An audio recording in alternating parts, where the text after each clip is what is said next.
Hi, this is Jessica Bittman with the Greater Wilmington Convention and Visitors Bureau, and this is the Women's History edition of Bits and Bites. We're going to head over to the Friends Meeting House and find out a little bit about the unsung heroes of Wilmington. Let's go.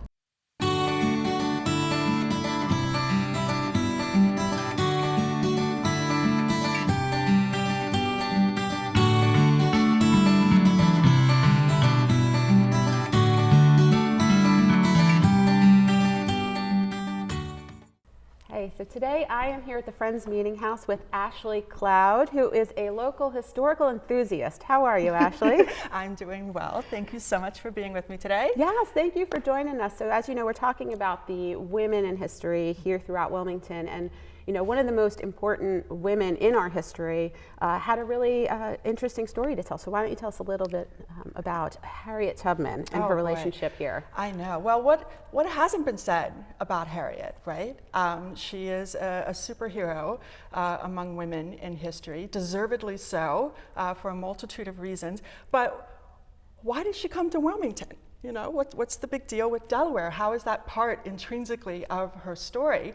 And part of it is geography, and part of it is a very unique friendship that she finds with a Quaker abolitionist named Thomas Garrett, who lived here in Wilmington. Excellent. So Thomas Garrett, now, did he come from Wilmington, or can you tell us how he ended up around here? Sure. Actually, he chose to move to Wilmington in 1822. He actually was born and raised in Upper Darby, Pennsylvania, to an abolitionist family, one of 13 children, but he wanted to be where the action was, and as the last stop to freedom on the Underground Railroad, Wilmington was the perfect place for him to come and resettle, relocate his young family, become successful, and the man that we know eventually goes on to help over 2,700 freedom seekers. That's incredible. That's incredible. And now he worked directly with Harriet, is that correct?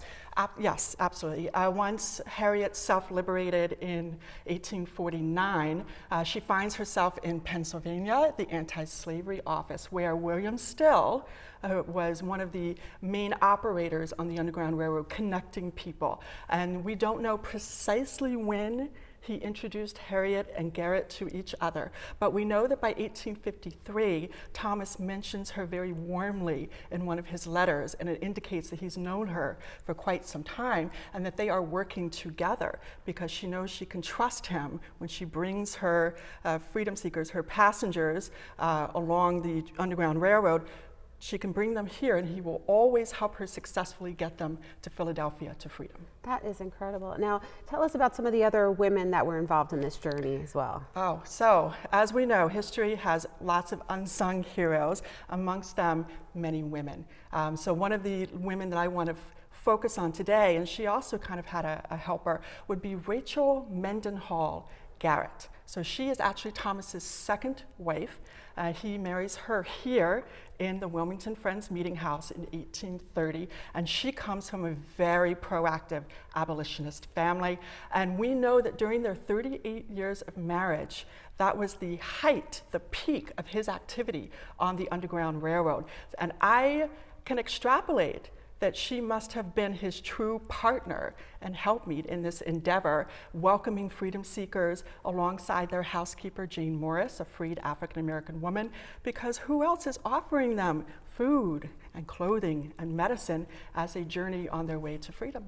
That's incredible. Now, if I wanted to learn more about these women and more about this history, where can I go here in Wilmington to find out more? Or our visitors, where can they go? Well, Wilmington is blessed with 5 networked freedom sites, which are recognized by the National Park Service as having ties to the Underground Railroad. We're sitting in one of them, the Wilmington Friends Meeting. You can come visit, sit in this historic space.